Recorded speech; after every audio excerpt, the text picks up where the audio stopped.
Hey guys, in this video I'm going to add the text to photo. Today I selected this spiral staircase, open the editor, so click on edit.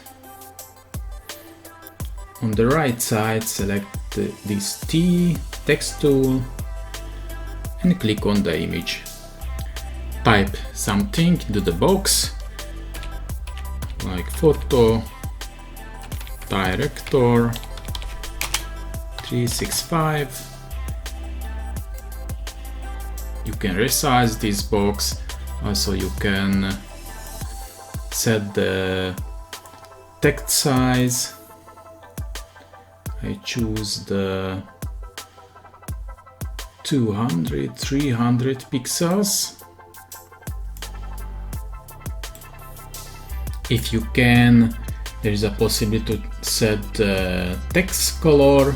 Now it is white. If you click on this, you can select from here custom color. You can set the border color. You can set the border size, or disable the border, or you can enable the shadowing. You can set the shadow offset and the size if you want. The text effects defines how to render our text on the image, so choose one and enjoy.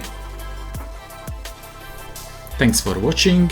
If you like this video, please subscribe to my channel. Bye.